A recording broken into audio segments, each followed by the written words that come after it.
Hello and welcome back to A.I.W, Artificial Intelligence Wrestling. I'm here with Kronus the Bear. Yeah, and that's ill Kronus the Bear. Yeah, he's feeling better now.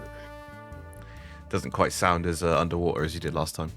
No, a bit better. Yeah. I'm the honorary Zeus. Good to have you guys back. Quick plug to the channel, shall we? If you do like the content, please give us a like and subscribe. And give us a comment relating to the topic. Did well on the John Cena video. Yeah. So thank you very much. Yeah, thank you very much for all the engagement on the John Cena 2025 video. Looks like that was a bit of a hit relative to our normal videos. So thank you for that. Fingers crossed for another one. But today we are talking about wrestlers who we feel, and I say we as in myself, Kronus, and A.I Jeff, who we feel are kind of underused, underutilized, or probably could do with a switch up elsewhere in WWE and AEW. So collectively, A.I Jeff has created a wrestling promotion, and he's pulled a few names that we could use, and Kronus and I have added a few names ourselves. So the new federation is called UVW, Undervalued Wrestling. Ultraviolet Wrestling. Ultraviolet Wrestling. So we are going to pick some wrestlers. Kronus, do you want to pick one from the list to start? Who do you think to start with could do with a switch up and could join this third challenger brand? Well, I'll start from the top, I think, because we've split them into AEW and WWE. Yeah. But really, they're all underused. So Brian Cage. Yeah. I mean, we saw him win the Ring of Honor TV title last night. Yeah. But that's still... Who cares? Yeah. I mean, Ring of Honor has its place and everything. It's a place for people to wrestle. So I'm glad it exists. But Cage, look at him, man. Yeah. I mean, just his look. If you set aside what he can do in the ring, which is also phenomenal, he's just got it all. And he really shouldn't be as far down as he is, I don't think. No, I totally agree. I think Brian Cage, like you say, when you look at him, you think, wow, this guy's a specimen. And I think it's kind of a common theme in AEW, isn't it? Big guys there's not really kind of big guys who get pushed in AEW. It's a lot of the kind of, I don't want to say small, but, you know, not your large guys. And there's a couple of others that we'll come to. But it's where the small boys play. Where the small boys play. But yeah, Brian Cage, I think, you know, like you say, he's not only, he's not only a huge jacked man, as a friend of mine says. He's also great in the ring, and I think he's what you'd call a Vince McMahon wet dream, isn't he? Like, yeah, I think he would have done well there. Yeah, and Vince might still do well in WWE under Triple H. Well, yeah, I mean, we don't know what his contract status is. He's been given a Ring of Honor title, which I guess is something, but, you know, for someone like Brian Cage, you kind of want to see more, I guess. But we'll see what happens. But yeah, Brian Cage, he's the first one to sign for UVW, starting off strong. I'll pick one from the WWE list. I'm going to go with Authors of Pain, Akam and Razor. Obviously, we're huge fans of those from the NXT Black and Gold days. Yeah, they were brilliant back then. Yeah, when they just two big guys killing people, and that was it. And they had Paul Ellering, and they still have Paul Ellering, but they've not really added anything to the Final Testament on the main roster, and I actually think they're detracting from it, especially from Karrion Kross's point of view. Yeah, it kind of feel like everyone in that faction is detracting from each other. Yeah. Kross is better than he has been. AOP are better than they have been. And is it fair to say it's down to the booking? Yeah, I say it's down to the booking. I would say it's down to that. I don't think any of them are destined to be top guys in their divisions. Maybe not, but could certainly be better than they are right now. Yeah. I think Kross has kind of, his booking's got a little bit better. He's on TV every week. He's involved in stuff, which is more than we can say for a lot of our favorites. But AOP specifically, I think they just need to be a destructive tag team on their own. They could probably do with a new mouthpiece. I mean, obviously Paul Ellering's a legend, But Yeah. I don't think he's offering anything anymore, to be honest. So let's do it. Let's do AOP with Jim Cornette in UVW. Yeah. He ran OVW, didn't he? So you can do UVW as well. Close enough. Close enough. So that's AOP. Cronus, do you want to pick another one? Yeah, I'll go WWE this time. One that I've liked for quite a while is Tyler Bate. Tyler Bate, yeah. God, I felt like he was on NXT forever, didn't it? I think there was something he did wrong, like go on holiday or something when he shouldn't have done, and Right. he suffered for it. I don't know the specifics or if it's true. But he's a big, strong boy. Says it all, really. Yep. Entertaining, good character, charismatic, strong for his size. Why isn't he doing anything? I mean, I know he's injured now, Yes. but even before that, in what was it? Was it New Catch Republic? Oh, God, yeah. Yeah, I mean, him and Dunn together would be great, but they weren't really, were they? No, and I think they're both better served as singles wrestlers. NXT UK taught us that. Yeah. Even the matches they had together. I mean, you could easily just have them have a rivalry on the main roster. I think if Tyler Bate was injured, I'd probably just insert him into this triple threat feud with Sheamus and Pete Dunne. Yeah. Yeah, I agree with you. Even before he is injured, obviously, but even before that, wasn't really feeling the New Catch Republic. Prefer Bate as like a, I mean, I don't want to compare the two, but he could be, given the time and the creative and the material he's given, he could be like a Daniel Bryan-esque character.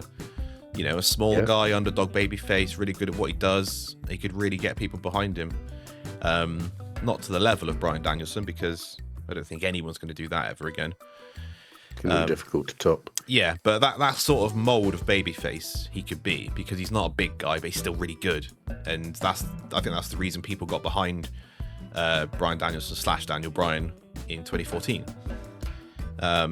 Because he was an incredible wrestler and he was an underdog and he wasn't as big as the other guys like Batista, etc. I think Bate could fill that mold in UVW, so maybe we'll come back to that and do some more UVW stuff going forward. Okay, that's Tyler Bate. I'll pick an AEW one. I'm just going to go for the elephant in the room, Ricky Starks.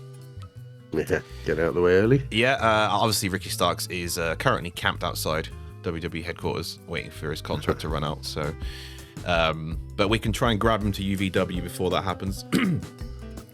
Short-term deal.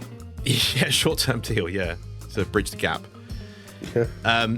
Ricky Starks is awesome. He's just so good. He's got incredible entrance. He's a great promo, good character, really good in the ring, and it's just a shame that he's not being used on TV, because his intentions are obviously quite clear to AEW management. Yeah. And they're not going to push a guy who wants to leave, are they?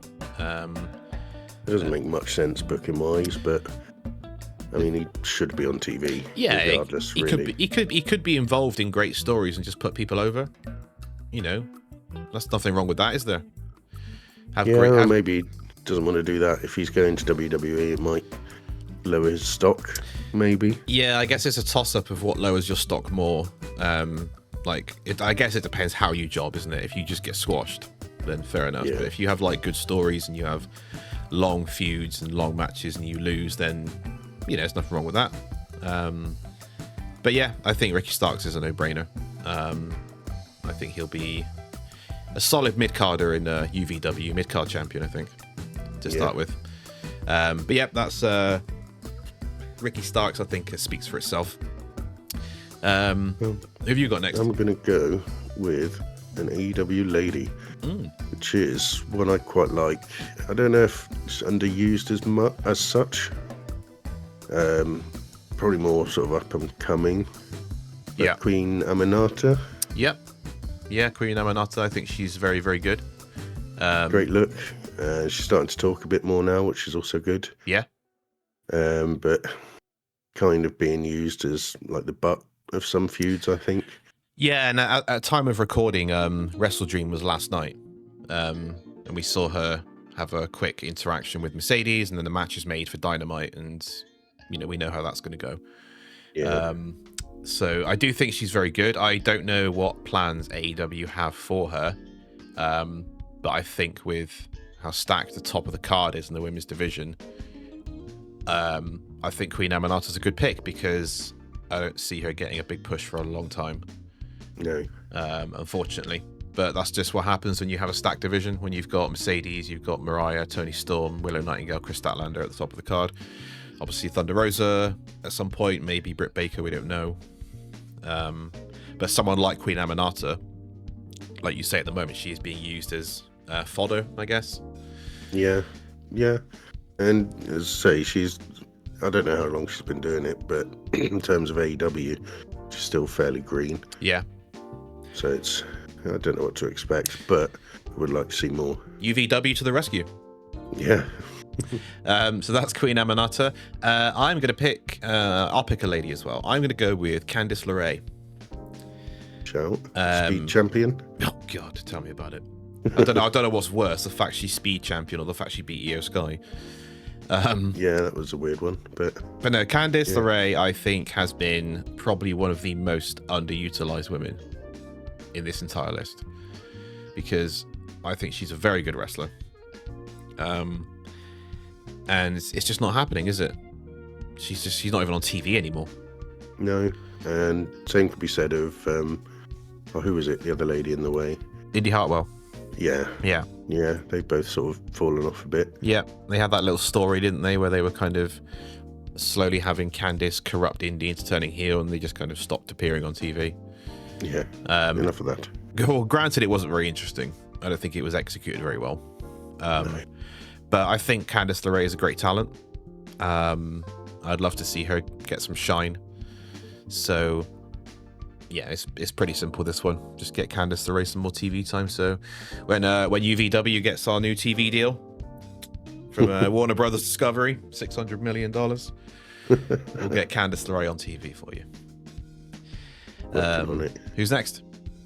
I'm going to go for an AEW tag team of the Iron Savages. Okay, I'll let you take the lead on this one because I know of them, but I'm not too familiar with them. Quite like them back when they sort of first debuted as, I think, Bear Country. Bear Bronson and Bear Boulder, I think, were their names. Yeah, rings a bell, especially Boulder. Yeah, but they're big guys, obviously. They're quite athletic. I'd say quite charismatic. Haven't heard them talk much, but they can certainly go in the ring.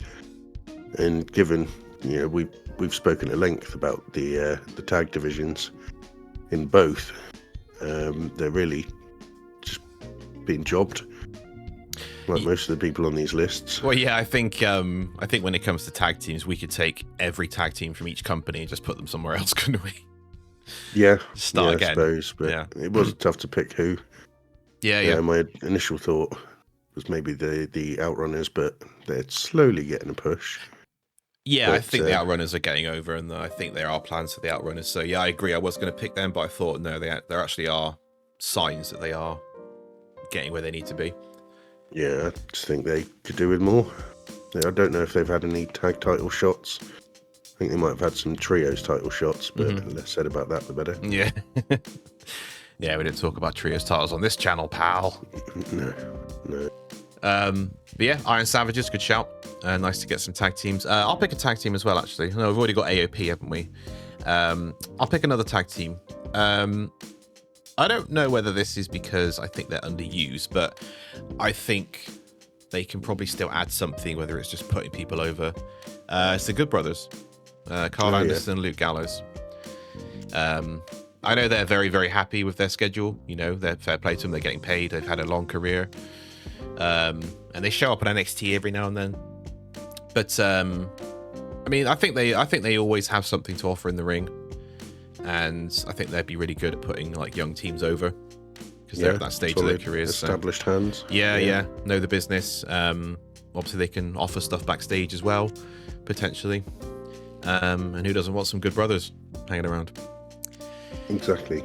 So yeah, I'm going for Luke Gallows and Carl Anderson for my pick. Good shout. Someone I haven't seen for a while, possibly because she's wrestling on Ring of Honor. I don't know. Unfortunately, don't have time to watch it. Yeah. Is Layla Hirsch. Oh, the small girl. Yeah, I Yeah. think she's Russian or something. Something like that, yeah. Yeah, she had a few prominent, pretty decent matches in sort of the early to mid days of AEW. Mm-hmm. It sort of fell off. I think Yeah. she'd be a solid mid-card hand. Yeah, I think I've seen her appear a couple of times on maybe Collision. Just like, facing a champion to lose or something. Yeah. But, I mean, she looks good for her size. I think she's got something to offer. And again, the women's division on both sides are stacked. So there's a big gap, isn't there, between the top half and the bottom half. Definitely, yeah. She's like a female Taz, just sort of less orange. Yeah. Less orange and less bold. Yeah. That's low centre of gravity. Get well soon, Taz, by the way. He's had double knee replacement surgery. Which doesn't sound pleasant, but get well, Taz. Yeah, man. See you soon. Yep, so that's Layla Hirsch. I'm going to go for... I'm going to go Karrion Kross. Touched on him earlier, didn't we? Yeah, we touched on Karrion Kross earlier. I love Karrion Kross. I think he's an amazing storyteller. I think his promos and vignettes and the way he talks is incredible. He's very believable and he's solid in the ring. I just don't think he's ever been the same since that Adam Cole promo and the Vince McMahon gimmick. Yeah, the gimp suit, yeah. But I think he's got so much to offer from a storytelling perspective, and it might still happen in WWE. It hasn't, but like I said earlier, he is on TV every week. I know he's involved with The Miz and Xavier Woods, but you've got to start somewhere. Yeah, I mean he's got all the tools. He's got a great valet. Oh yeah, you can still call them valets. Yeah, and they're a real life couple as well. They're a real life married couple. He's got a great look. He's got a great entrance. His mannerisms are fantastic. He's, like I said, solid in the ring. There's nothing that he's bad at. So yeah, Karrion Kross, I'd put him middle, top of the card straight away in UVW. Let's go. Yeah. Let's go. Good shout. Slowly getting through the list. Yeah. How about another older hand? Also from Japan, in Shinsuke Nakamura. Yeah. In a while. Yeah, I think Shinsuke Nakamura is a very obvious one. Even when he was on TV, I mean, he wasn't doing much of anything. No, he was losing, wasn't he? Just losing. Yeah, losing in feuds. mid-card sort of feuds. Yeah, he had that world title feud with Seth Rollins, didn't he? Yeah. And I thought that was probably his best presentation. The kind of pre-recorded vignettes. Yeah, when they started doing his promos in Japanese. Yeah, I think much that's more sinister. His best presentation. I don't know why they never gave him a mouthpiece, like a valet or a manager. Because as great as those vignettes were, you sort of miss out on the face-to-face aspect. The kind of live face-to-face. Like, I'm not saying he should have this person as manager, but imagine somebody with the charisma of like an MVP with Shinsuke Nakamura, who's got that kind of cocky heel persona. Somebody like that with Shinsuke. Bring back Mr. Fuji. Bring back Mr. Fuji. Actually, we've got Jim Cornette. Let's get Jim to do it. Yeah. Jim, on the go Jim, if you're listening, I'll send you my email address. But yeah, Shinsuke I think is an obvious one because he hasn't been on TV for a long time, and I guess he might just be having time off. He's getting paid. He's probably in the twilight of his career now. Yeah. So fair play to him. He's obviously enjoying himself, but it would be nice to see him more involved because he's fantastic. Yeah, definitely. Legend. So that was your pick of Shinsuke. I'm going to go with House of Black collectively from AEW. I mean, Malachi Black, you and I have both said, is probably one of AEW's biggest misses, I think. Yeah, he's far too good to be where he is. Yeah. I mean, you can count on one hand the number of singles matches he's had on pay-per-view. I can only remember the one against Adam Copeland this year. Yeah. Apart from that, I'm lost. And he's not even been on TV for a long time. We've seen Brody King, he's on TV. He was wrestling last night. Buddy Matthews, he's re-signed. I don't think Malachi Black will re-sign, personally. No, I don't know why he would if you're being treated that way. No, I mean, we obviously love him from Black and Gold and when he was Tommy End. And I think he deserves to be a singles push. I think he should have been international champion, TNT champion. He's kind of like Konosuke Takeshita, how we felt about him for a long time. Yeah, definitely. Although we feel better now because he won last night. Hey. But yeah, Aleister Black especially, but House of Black in general, I think coming into UVW, they can keep the gimmick. I think the gimmick's great. Yeah, brilliant. And they can just go around roughhousing. I'd have Buddy and Brody as tag champions maybe, and Malachi as a world champion or mid-card champion, whatever, as long as he's got something meaningful. So I'm going singles champ. Yeah, I'm going with House of Black. Yeah, very good shout. Another person who's not been on AEW TV for a long time is Miro. Ah, yes, Miro, who has actually requested his release. Yeah. Do you think he'll go back to the dub? I think it's a difficult one with Miro because it depends on whether it's the company or Miro who's the problem. Does that make sense? Yeah. Because if, I'm not saying this is no slight on Miro or AEW, but if it's the fact that Miro is obviously very picky about his creative and he doesn't want to do jobs, then I don't think either company are going to be interested in that kind of personality. No, you're branded, hard to work with. Yeah, but from UVW perspective, he can come on in and do what he wants. So, yeah, man. You want the world title? Fine. Would I like to see him back in WWE? If it means he's more on television, then yeah. I still think he's got a lot to offer. He's fantastic, and you know, whenever I watch old wrestling shows and I see Rusev, he's great. He was really good. Bring back Rusev Day. Bring back Rusev Day. Where the hell's Aiden English? What's he doing? He can come to UVW as well. Let's reform Rusev Day. I'm sure he's doing commentary somewhere.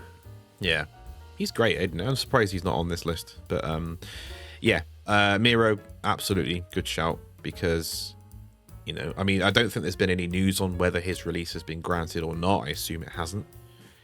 But yeah, we'll see where he ends up. But I would happily take him in UVW. Next up, I'm going to go Dragon Lee. I think Dragon Lee, I thought it was great when he came to NXT. Yeah, I still think he's great. He just seems a bit lost in the shuffle at the moment. I mean, haven't they branded him as like the future of Lucha Libre? Yes. That sort of stuck him to like the back of the LWO. Yeah, and you know that faction is as stale as moss water at the moment. I mean, they're all great performers, but they're sort of just a bit boring at the minute. Yeah, and you know, I love Rey Mysterio. I think he's one of the most incredible wrestlers of our generation. But yeah, I think he is. You know, Rey Mysterio himself, his character is quite dull at the moment. It's quite safe. And I don't think the rest of the LWO get much shine at the moment, like Joaquin Wilde and Cruz del Toro. Apart from that slingshot spot. Yeah, that is cool. I do like that. About it. Yeah, but Dragon Lee, I think he's definitely got something to offer away from the LWO and, you know, possibly away from WWE. So yeah, I would take Dragon Lee in a heartbeat. Solid mid-card competitor. You know, Dragon Lee versus Malachi Black. Imagine that. Yeah, I mean, possibilities are endless. Yeah, exactly. So yeah, I'm picking Dragon Lee. All right. Another big guy who's been on the sidelines for a while, don't know whether it's through injury or not, is Wardlow, Mr. Mayhem. Oh yeah, Wardlow is another elephant in the room, isn't it? I think he's still listed as part of Undisputed Kingdom on the AEW roster list. So I was having a look through both of the rosters. Yeah. And he's still listed Undisputed Kingdom. Oh dear, they can't even update his roster. No, I mean, is Adam Cole even still with them? Well, he's back. Adam Cole came back as a babyface last night, inexplicably, because I'm pretty sure he was a heel when MJF attacked him, and he got what he deserved. So that'll probably explain that. But yeah, I assume Adam Cole and the Undisputed Kingdom as a whole are done as a failed experiment. Yeah. Wardlow, yeah, I think Wardlow's been a hot topic, hasn't he? I mean, the guy is money, isn't he? Yeah, he was really over with the whole MJF thing. He was really over, and when he squashed MJF, he was just super over, and he was TNT champion for a bit, and then it just nosedived. But yeah, it's another big guy, isn't it? Yep. And he's not the last big guy in AEW we're going to be talking about either. I think the only big guy in AEW who I think is even relatively featured is probably Brody King. Yeah. And even he's not at the moment. Even he's not pushed very well. No. Yeah, Wardlow. Yeah, very good choice. I'd happily have Wardlow in UVW heavyweight division. Yes. Oh, it's my turn, isn't it? I'll go for another big guy. Actually, I'm going to go Powerhouse Hobbs. Yeah. I've written Powerhouse. Similar to Wardlow. I've written Powerhouse Hoobs here. I think I wrote that. Oh, you wrote that, did you? Okay, yeah. Yeah. Powerhouse Hoobs. It's like my list. Yeah, Powerhouse Hobbs, another big guy. I know he's injured at the moment, so we can't really take current events into account. But I think even before his injury, it was very kind of stop-start, wasn't it? Very. Wasn't he in the Don Callis family? Yeah, Team Taz before that. Yeah, and it's just kind of like, well, you know, and he's very, very good. I do like Powerhouse Hobbs, hence why we're stealing him to UVW. I wasn't certain about the whole Book of Hobbs thing, but... No, I didn't really get that. No. But apparently he is ready to come back. So, you know, give him another shot. He deserves it. But the door's open, buddy. If you're listening, come on over to our fictional Fed. Definitely. But yeah, I'll go for Powerhouse Hobbs. Powerhouse Hoobs, sorry. I'm going to go for... we're running out of picks, but... Anna Jay. Anna Jay. They're making a pretty big deal of her going to Japan and learning some new stuff. Yeah, they are. But who did she wrestle recently? Was it on the pay-per-view? She wrestled Harley Cameron last night. Oh, yeah. On the pre-show. Harley's up and coming. Yeah, it wasn't a great match. No. I think Anna Jay definitely needs a bit more. She's been there a while, hasn't she? Yeah, I think since close to the beginning, if not the beginning. Yeah, she's Jack Perry's girlfriend, isn't she? I think. At least was. I don't know if she still is. Yeah, I don't really follow that too much, but yeah. Yeah, she's it feels like she's been there a long time and hasn't really progressed. No, in terms of in-ring, I think she's progressed, definitely. Yeah, I think she's fine in the ring. She hasn't progressed up the card. So I do think, I think she's a good pick, because if you are Anna Jay, then where do you kind of see your future? If you've been there for that long and you're kind of still in the spot you're in, and you've got all these newer people coming in, who are kind of just shot above you, kind of thing. So I'd have Anna Jay in UVW. I think she's solid, and she'll only get better as well. Yeah, exactly. So that's Anna Jay. I'm going to pick... I'm going for a big one. AJ Styles. I was just looking at his name. Yeah. AJ Styles. It's not because he's underpushed or underused. Just think it's, time for something different. He's done everything he can do in WWE. He's won the world title. He's been US champion, I think. He's had some great matches. He's had some great feuds. He's been there for 8.5 years. Flown by, that has. Yeah, remember I watched the 2016 Rumble the other day where he debuted. Yeah. The awful camera work. It's like just focusing on Roman's face, like huge pop. Like, who is it? Why am I popping for Roman Reigns' confused face? I think partly because I want AJ Styles in my federation, but I think it'll be good because he had that. I thought it was a pretty good feud with Cody. Some great matches, a well executed heel turn. Great I Quit match at Clash at the Castle. Then he went away for a bit. He came back, he got injured. They said it was a work. Now it's a real injury. So we don't know what's happening with AJ Styles, but I'm taking him for UVW. Yeah, definitely. Solid pick. Another solid pick, I think, would be Roosh. Yeah. La Faction Ingobernables. Yeah, you taking the whole group? As it is now. Don't take Jake the Snake Roberts. I love you, Jake, but yeah, it doesn't really add anything to the group. I think Roosh is a natural leader of that, has been since the start. Yep. As far as I'm aware. But yeah, I'd take the whole group. I mean, Beast Mortos is brilliant, but booked horribly. He's a walking L. Not seen a lot of Dralistico, to be fair, but he looks really good. No, he's Dragon Lee's brother, isn't he? Yeah. Yeah. Isn't there a third Roosh one? Is brilliant. I Who's think Roosh is as well. Is Roosh the third brother? I think so. Yeah. Yeah. Yeah, Roosh is fantastic. Very physical. Yeah. I like watching a Roosh match because it looks like everything hurts. Yeah, great character as well. Yeah. Suits him down to a T. Yeah. Yeah, I think Roosh is a fantastic choice. And because you said that, I'm going Santos Escobar. Yeah. Because another great luchador. Yeah, another kind of like they're both kind of like mob style luchadors, aren't they? Yeah. Like especially Santos Escobar with the name. The name like that, yeah. I'd probably have Santos Escobar. In terms of his I'd probably put him with a new pair of people. Yeah. I probably wouldn't take Los Garza, whatever they're called. But yeah, Santos with his own little stable in UVW, and then you've got LFI, be quite good, kind of like faction warfare. And I know it's like, it's luchas versus luchas, but that's just how things work, isn't it? And it makes sense. It makes sense, doesn't it? Yeah, they're vying for being the dominant lucha faction. Yeah, they're not going to feud with like an Italian stable for a random reason, are they? Just to mix it up a bit. Bring in what's his face? Can't remember his name now. He's Giovanni Vinci. Oh, Giovanni Vinci. Yeah, I was going to put him on my list, but I was like, you're a loser at the moment, so I don't want losers in my company.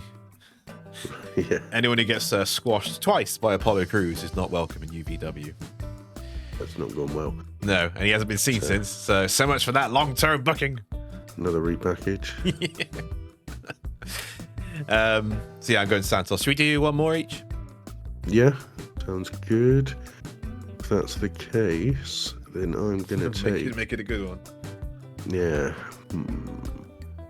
I think Lance Archer. Oh yes, big guy. Yeah, I'm glad you said him. He's just been traded to Don Callis. I know. Why? I mean, yeah, I know it's early days with Don, but I can't see it changing much. No, about Lance and his booking. I don't think many people have come out of the Don Callis family looking good unless it takes a hell of a long time. I mean, look how long it took Takeshita. Yeah, quite a while. Yeah, I just don't think they like booking Lance Archer. I don't think the reason for his lack of impact was because he was with Jake the Snake Roberts. Possible. He's fantastic. A lot. He is fantastic, Lance Archer. Yeah, he can really move. Yeah, huge guy, big man doing extraordinary things. Yep, I like that. Yep. I think Lance Archer, I guess we'll give him a shot in the Don Callis family. The trade for Roosh I thought was quite strange, but here we are. Weird. Here we are. I would have Lance Archer absolutely crush Jack Perry if I'm booking the show, but that's going to be Daniel Garcia's job, apparently. Yeah. But yeah, we'll take Lance Archer, and I'll pick one more. I'm going to pick The Righteous. From where are they now? Ring of Honor? I don't know where they are. Yeah, they occasionally come to AEW to job. Yeah, that's about it. Yeah, The Righteous. They just have a real kind of Wyatt family vibe before they came in, and there was a lot of excitement about them. And there was a lot of rumors they were going to join Bray Wyatt when he came back in 2022, and I thought that'd been perfect as like a new Wyatt family. And they've definitely got the look, they've got the charisma, they've got the cryptic vignettes, they can talk fine in the ring as a tag team. Vincent especially has got a great look with his kind of grey dreads. They all dress in all white. They're kind of like the I don't know if you play Far Cry 5, but the father from that. Oh yeah. They kind of give that kind of like evil religious vibe. Definitely, yeah, culty. Yeah, indeed. yeah, culty, exactly. That's the word I'm looking for. Preachers. So yeah, I'm picking the righteous, and there we have it. That is the foundation for UVW. What do you think? Very good start, yeah. And then all we need to do is sign loads of free agents, push these guys to the side again, and then we can do this video again. Exactly, yeah. We'll sign loads of old old WWE guys, push these guys to the bottom, and spend loads of money. I should do that. Not a TV deal. Yeah. We'll come back to UVW. We'll get some championships generated, I think. Yeah, sounds good. But yeah, that's going to do it from us. Thanks for listening, guys. If you do like the content, give us a subscribe, give us a like, comment on who you think would also fit well in a third federation, specifically our third federation, UVW. Yeah, we might even sign them. We might even sign them ourselves with all this YouTube money we've got, which is climbing by the penny. It's not. I'm joking. But thanks, guys. We will see you on the next video. Yeah, take care. Bye.